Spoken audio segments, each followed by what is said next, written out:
Ever heard of a company called CAM? Hmm.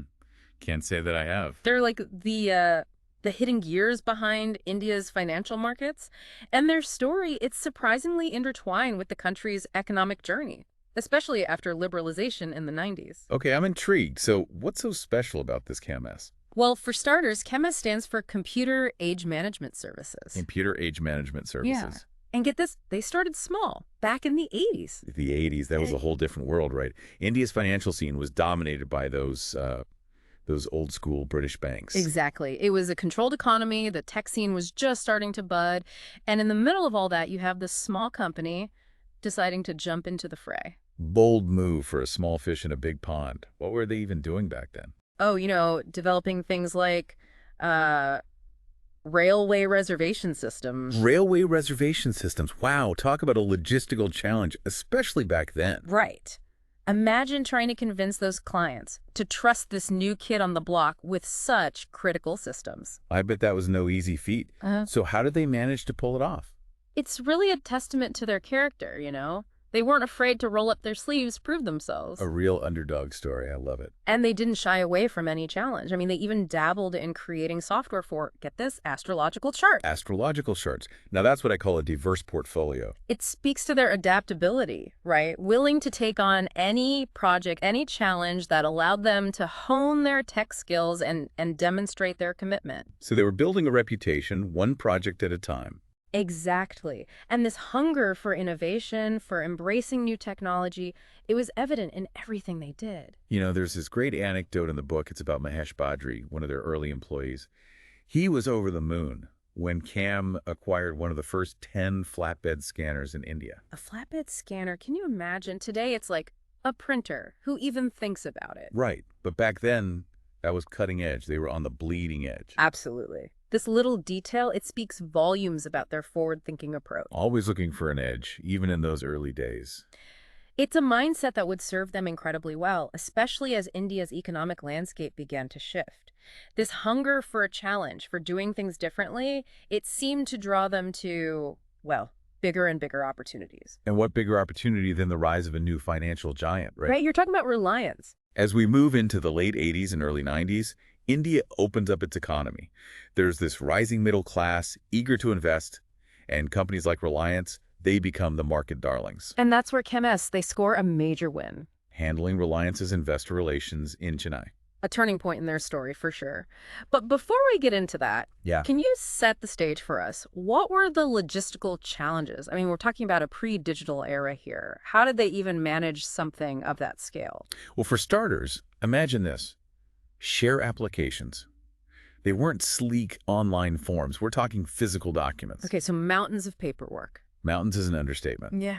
Chemists had to manage this massive influx. Every single application processed accurately, efficiently. So they were dealing with a literal mountain of paper. How did they even begin to tackle that? Resourcefulness. They had these enormous steel trunks filled with share applications Hold on, they were physically transporting these trunks. from Chennai to Bombay. Wow, talk about a physical inbox. That's a logistical nightmare even imagining it today. It wasn't just about technology back then. It was about grit, determination, meticulous attention to detail, Figuring it out on the fly, building systems from scratch, and in the process, establishing a reputation, a reputation for reliability in a rapidly changing environment. which, as we'll see, becomes their calling card. But before we dive into how that played out in the booming mutual fund market, Yeah. let's take a moment to appreciate, the sheer audacity of it all. From railway reservations to Reliance share applications, they were willing to take on any challenge that came their way. And that fearlessness, that willingness to dive into the unknown, it would define their journey in the years to come. It's amazing how CAMS seemed to always be in the right place at the right time, ready for that next challenge. And speaking of challenges, as we get into the mid-90s, early 2000s, India's financial landscape goes through a massive transformation. Mutual funds hit the scene. A whole new world opening up for Indian investors. And CAMS, with all their experience in handling those complex operations, their commitment to technology, They were in the perfect position to ride that wave. but they weren't exactly a household name, right? Not Nice. like those big investment firms. So how did they manage to become such a dominant player in that world, the mutual fund industry? They focus on being the essential backbone, that reliable partner, but behind the scenes. And remember, this was all still new territory for a lot of investors. Right. They needed a guide, someone to help navigate those complexities of investing in mutual funds. And that's where CAMS came in, as a registrar and transfer agent, or RTA. Okay, so for our listeners out there who maybe aren't familiar with the ins and outs of mutual funds, break it down. What does an RPA actually do? Think of an RTA like the crucial link between those mutual fund companies and the investors themselves. They handle it all. Processing applications, issuing account statements, managing dividends, redemptions, basically all those behind-the-scenes operations, making sure the investor has a smooth, trustworthy experience. Got it. So they were providing the picks and shovels in the gold rush, not necessarily digging for gold themselves. A great way to put it. But even with that crucial role, it still felt like a leap of faith, didn't it? I mean, back then, everyone was chasing those IPO dreams, looking for that next big stock market winner. Oh, absolutely. IPOs, they were the glamorous side of finance, the ticket to quick riches. But CAMS, they recognized the long-term potential of mutual funds. They saw an opportunity there to make investing accessible. To everyday Indians, not just a select few. Exactly. That's a powerful insight. They weren't just providing a service, they were shaping how a whole generation thought about investing. Almost like they were laying the foundation for financial inclusion before that even became a buzzword. And a big part of that, their commitment to investor education. You know, the book mentions how in those early days, there was a lot of confusion surrounding mutual funds. Really? Oh yeah, people would line up expecting those, those quick IPO-like returns, not really grasping the long-term nature of this whole investment strategy. That's so interesting. They were dealing with this entirely new investor mindset.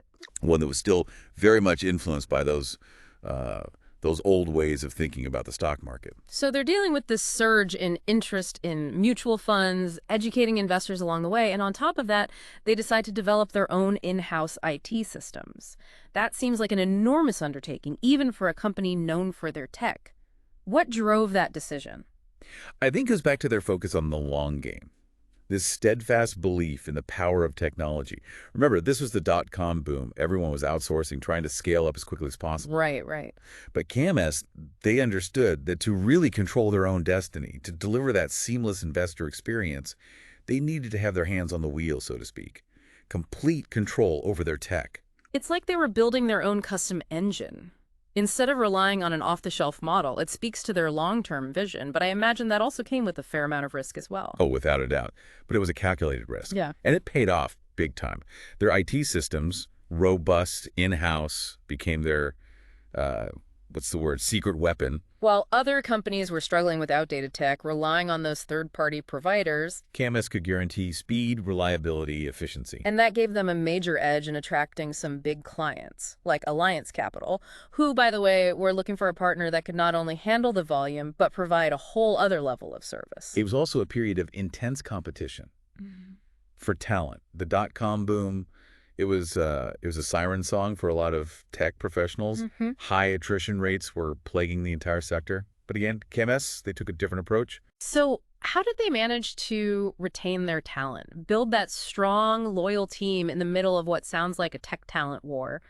Did the book get into their strategy at all? They focused on their people, creating a company culture that valued employee growth, development, invested heavily in training programs, fostered a really collaborative environment, one that thrived on innovation. So while other companies were, I don't know, throwing money at the problem, it sounds like CAMS was playing chess. Thinking long-term, building a solid foundation for sustainable growth. And that approach, it seems like it was key to navigating the challenges that were coming down the pipeline. Because the dot-com bubble bursting, that wasn't exactly smooth sailing for anyone in the tech world. You're telling me? But that's exactly what we see happen as we move into the 2000s. A turbulent period. The dot-com bust, industry consolidation, and some pretty major regulatory changes in the mutual fund industry itself. Definitely a time of upheaval and uncertainty for a lot of companies. And one of the most significant of those changes, the ban on entry loads. And now that's a whole other layer of complexity in the world of finance. But before we get into how that impacted CAMS and the entire industry, let's pause here for a moment. When we come back, we'll unpack those regulatory shifts and see how CAMS navigated those choppy waters. So we're picking back up with the Indian mutual fund industry facing some serious hurdles. Late 2000s, the dot-com bust had sent those shockwaves through the This market. was a wake-up call for a lot of folks. And then on top of that, this major regulatory shift comes along, the ban on entry loads. Yeah, that definitely shook things up. Now, for those of us who aren't fluent in finance, break that down for us. What are entry loads, and why was banning them such a big deal? Sure. Entry loads, they were basically upfront fees that investors paid when buying into a mutual fund. So kind of like a cover charge to get into the club. Exactly. And those fees, they were a pretty significant source of income for distributors. Distributors. Those financial advisors.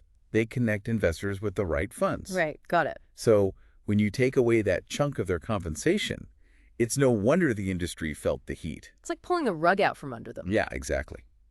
The goal, though, to make investing more transparent and affordable for the everyday person. A noble goal, for sure. But it meant a whole lot of adapting for the industry.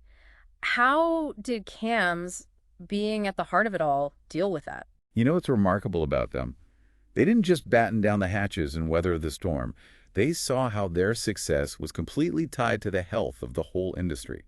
So they weren't just looking out for number one. That's not something you see every day in the business world. It's true. They understood that for the industry to truly thrive, for investors to actually benefit, everybody needed to find a way forward, together. So they're not just thinking about their own bottom line. They're thinking about the big picture. What did that look like in action? Did they become like industry advocates or something? They engaged directly with SEBI. That's India's securities regulator, right? You got it. And this was a crucial time. CAMS didn't just wait for decisions. They presented solutions.